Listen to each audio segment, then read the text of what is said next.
Good day, everybody. This is Yin Yang in California with morsels of a thought of wisdom for you. And I am in my car, yes. And I am playing Chinese music, yes. And I have just finished up an experiment at the Stanford Sleep Management Clinic. And that is why I am in a crazy place right now. However, for all of those of you who have to operate via using your cars, this is very welcome. The rules for marriage and the rules handbook. I am going to read portions of the rules handbook and portions of the rules marriage. I'm going to turn off the Chinese music for the time being. So, what you heard there was my favorite kind of music, which you have never heard of. It is called Kunqu, and it is the oldest form of opera being performed today in exactly the same way as it was before. I always give it a plug. Okay, so Ellen Fein and Sherrie Schneider in the Rules for Marriage spoke, and they said, give him 15 minutes alone when he comes home. Now, this is an obvious plug for staying in your car for 15 minutes. And, oh God, there's probably a security guy going to come out and talk to me. Okay, hold on. Hold on. Oh, no, he's not walking over here. He's walking over there. So we'll see. Anyway, so rule number 7 in the rules for marriage is to give him 15 minutes alone when he comes home. If you didn't figure this out when you were dating, then you'll find out pretty quickly when you're married. Men tend to like to be left alone unless they indicate otherwise. So, when your husband comes home from work, don't rush to the door and bombard him with questions, problems, and or chores. He will feel smothered. Oh gosh, here we go. Yeah. Smothered, cramped, something like that. Like he's living with an overbearing mother and might even start taking the long way home. Now that's no good at all. Where's my timer? All right, let me take a look at the time. Now, let's see it. Sorry. All right. Gosh. Of course, you can give him a quick kiss hello, but then leave him alone. I'll read this paragraph again just because it is better to know what I read than it is to have gone through it silently. If you didn't figure this out when you were dating, then you'll find out pretty quickly when you're married. Men tend to like to be left alone, unless they indicate otherwise. So, when your husband comes home from work, don't rush to the door and bombard him with questions, problems, and or chores. He will feel smothered, like he's living with an overbearing mother, and might even start taking the long way home. Of course, you could give him a quick kiss hello, but then leave him alone. For all you know, he had a bad day at work, got stuck in traffic, and spilled tomato sauce on his favorite tie during a client lunch, and the last thing he wants to hear about is the leak in the bathroom and the juniors homework. So, oh gosh. One time I was at a banquet and a gentleman at the table, um I was Asian. The person that brought me was white. Everybody else was white, except for two people. One was a Filipino woman, and there was a African American man, black man. And the last person spilled crab sauce or lobster sauce on his tie. He looked so discouraged when he did that. And I thought, oh, because it was at Stanford also, actually, by coincidence. And it was the medical school yearly banquet. Um, so anyway, give him a break unless there's an urgent reason. I mean, what I'm saying is this guy is probably tired from work. Give him a break in this unless there's an urgent reason, such as your child is sick. Let him take off his jacket, sort through the mail, grab a cold drink, play with the dog, sit in his lazy boy, or lie down on the couch for 15 minutes before you say a word. Let him be in that automatic chair massager and let him kind of relax a little bit. I mean, even 4 minutes is better than no minutes. If he's late coming home, don't stand by the door waiting to explode. Don't make him feel like he has to punch a clock at home. Find something to do while he unwinds. It's always a better conversation when he looks around the home to see what you're up to and speaks to you first. He won't be moody, and you'll feel better that you waited. If you also work and want to chill out before spending time with your husband and children, you can stop off at the gym for a quick workout on the way home, meditate on the bus or train, or listen to soothing music in your car. That way, you can relax on your own and still give him his time to relax when he comes home. So, music in your car, the rules handbook. I'm sorry, the rules for marriage. That's what that says. Back to the rules handbook. Oh, it's soothing to me. I don't know about you, but um, okay. So here we have after the ex. So after you've broken up with somebody, um, in the in the in the rules, in the morsels of thought of wisdom, what I try to do is bring a little bit of wisdom and cheer you up every day, get you to have a great day. Look at my day, it's starting out in a cramped car. I just woke up at a clinic, in a clinic, after a sleep experiment, and yet I still do the rules, and yet I still come here and I do the morsels of a thought every day at 6:10 a.m. California time, no matter what. And I want to be here to cheer you up, to inspire you to have a great day, to educate the world, and let us all impart some good wisdom. Now, when we do that, wisdom is knowing what to do. Knowing the right thing to do is called wisdom, and actually doing it is called virtue. And so I want everybody to bring this world into a more virtuous place. We have a world that needs more virtue. Now, when I was living in my car, I had a time on and off for many years. I was living in my car and I did the rules, the original rules. I never compromised myself. I never talked to people more than necessary. I never made people want to get rid of me. It was not an easy talent to display, but you have to do that. Now, after the ex, you want to have some dignity. You want to make sure that you don't go chasing him. Like, I've done that before in the past. I have done that. Okay. I'm going to skip the pep talk.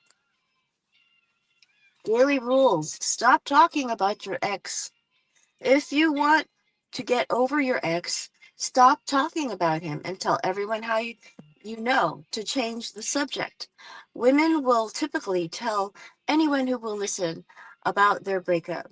They will go all they will go over all their mistakes to figure out where it went wrong and possibly salvage the relationship.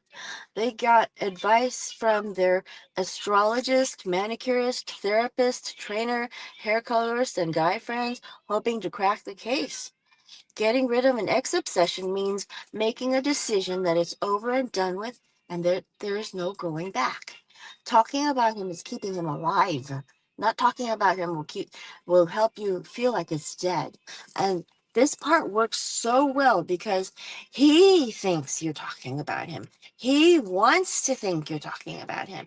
If he ever gets confirmation from somebody else that you are talking about him, he feels sort of like he's pulled the wool over your eyes or put one over on you. Um, what does that mean? It means that he's done the he's stepped on your face, basically, figuratively. Okay, go to the next one. Imaginary exes. Uh-oh. Women can get attached quickly to men they barely know. One client got stalled for a year on a guy she had only one date with. During the year, he messaged her for months but never asked her out again. We call these imaginary exes. You know what? I've read this part before. Darn it. That's not where I put the bookmark. In fact, this is the autographed copy. That's how come the bookmark isn't in the same place I wanted it to be. So, Sherrie, good morning. Ellen, good morning. John, good morning. John Clark, Ellen Fein, Sherrie Schneider, Mandy Olekshi, thank you for coming. Tom Cripps, if you're reading this, here's a strategy for you. Are you ready to strictly date by the rules? Well, this is not just about dating. This book is also about creating loving and lasting relationships. That's in the title, The Rules Handbook, a guide to creating loving and lasting relationships. And is the rules a game? Day 120 strategy. Is the rules a game? No, because a game suggests trickery and silliness. The rules is a straightforward strategy and serious business for single women who want to have an empowered relationship. It is a dating strategy, a set of do's and don'ts that work.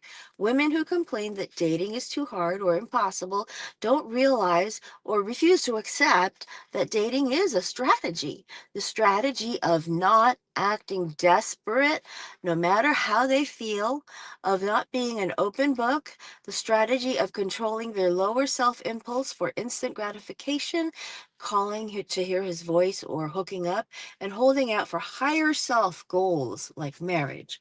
Higher self. My light won't work anymore. There we go. Okay. Sorry. Okay, by accident. No, we don't want accidents in the car. I'm in the car. Do not think about accidents. I'm going to skip that. Jeez. Don't share you are following the rules. This goes for everybody. We don't recommend, this is day 122, we don't recommend that you share that you're doing the rules or that you don't call men or sleep with them right away. Don't tell them that. Don't tell them everything. Why fill him up? Why fill him in on your dating strategy? That's like giving your competitor your market. That's like giving your competitor your marketing campaign. It's none of anyone's business. But if you do, don't worry. He probably won't know what you're talking about. If he does, just say you're reading a lot of self-help books lately, and this is just one of them. Or you can feign amnesia or play dumb. What rules? In any case, keep not calling him and being busy. What you do is more important than what you say. Day 123. Plan A versus plan B. Okay. All right. This is serious. The very strictness of the rules is what makes them work. If we thought women should call men or talk on the phone for 30 minutes instead of 10 minutes, we would have said so. On the contrary, every rule was carefully thought out after years of observing what works and what doesn't work in romantic relationships. Our feeling is still that stricter is better if you want results. Most men have been so spoiled over the years by women chasing them or being too available that we have to unspoil them.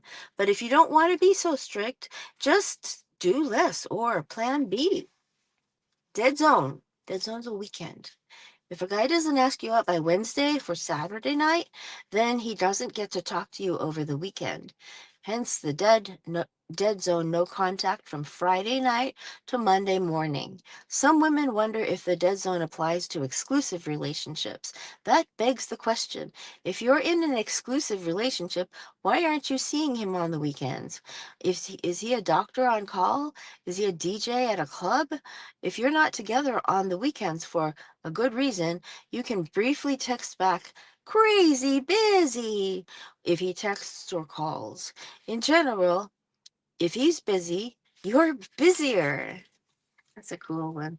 In Morsels of a Thought of Wisdom, this is number 1616. 1616 days in a row. I have come to you for 10 to 20 minutes every day to cheer you up, give you give you something to smile about, if not to laugh about. Yin Yang is in her car. Yin Yang is in her car. Oh my gosh. Yes, yes, yes. This was where I was.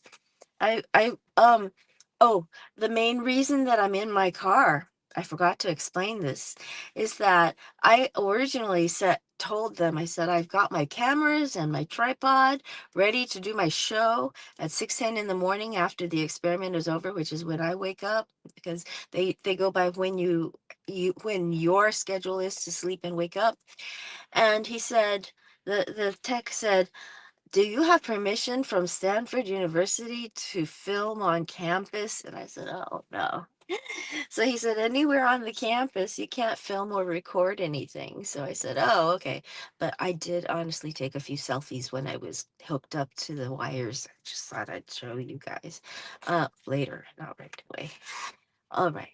Now, popcorn, popcorn, popcorn. A male relationship expert has suggested that if a guy takes you out for dinner and a movie, the least you could do is pay for the popcorn. Buying the popcorn will tell him you are not using him and that you're trying to be fair. Of course, we disagree. If a guy feels taken advantage of because you're not shelling out $10, then he's just not that into you or has abnormal parity or money issues. Ugh.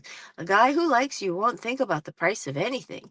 He'll be thinking about how he can hold your hand or put his arms around you during the movie. Don't be fooled by ineffective advice from men.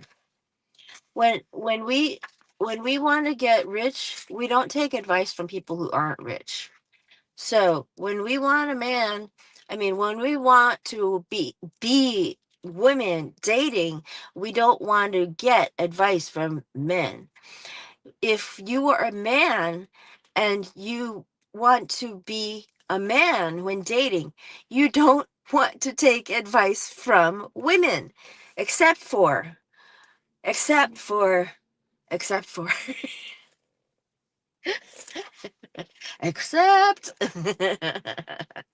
Holidays, day 126. Like Valentine's Day and your birthday, Christmas, Hanukkah, and New Year's are dates that Mr. Right will not skip. On the contrary, he will make a big deal about these occasions and ask you out at least 2 weeks in advance for dinner or a family or work party and buy you a gift.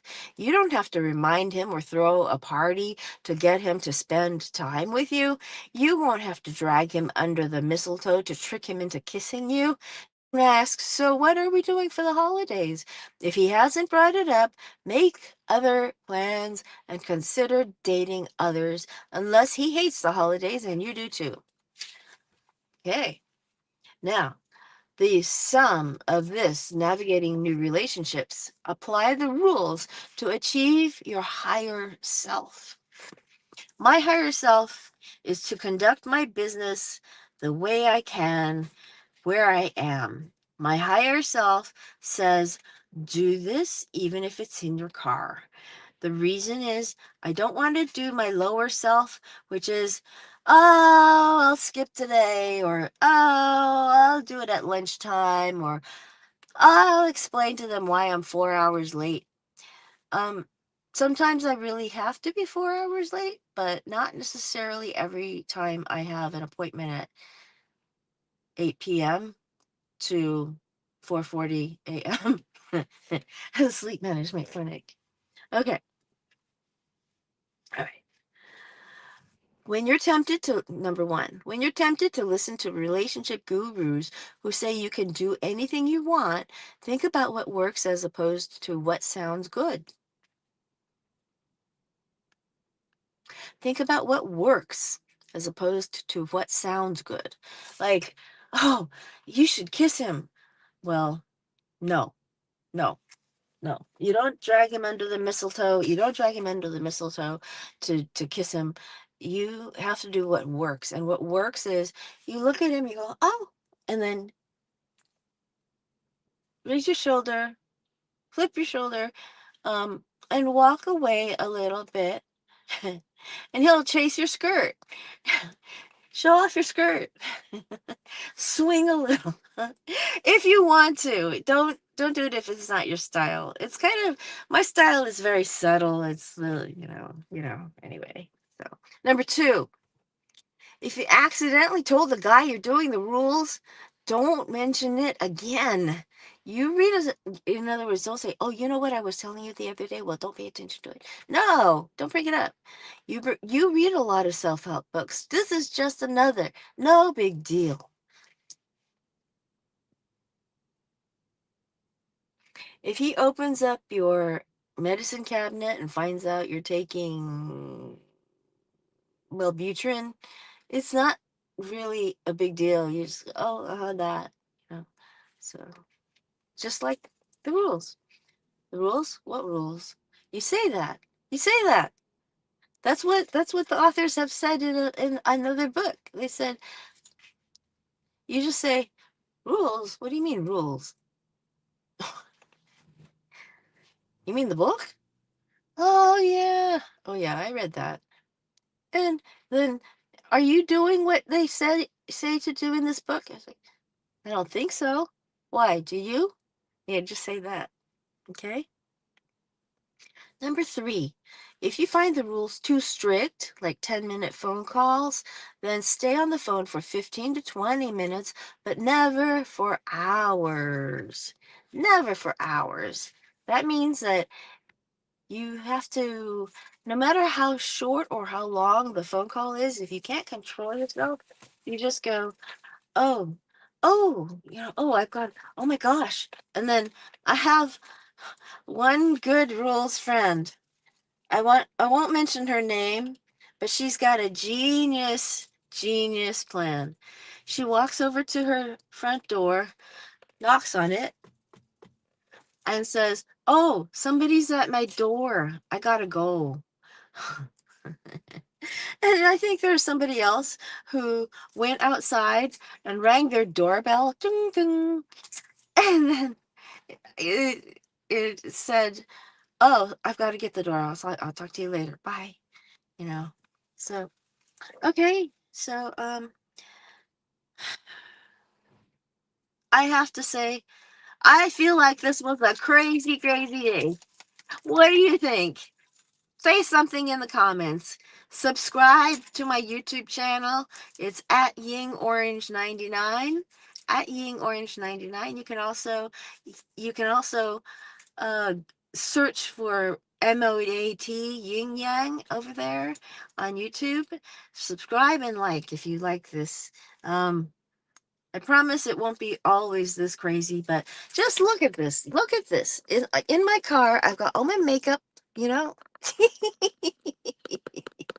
Nobody else is in my car. Nobody else. Nobody else. All right. So I will talk to you again later. You take care and remember to keep doing the rules, okay? Old Kinderheck. Bye bye.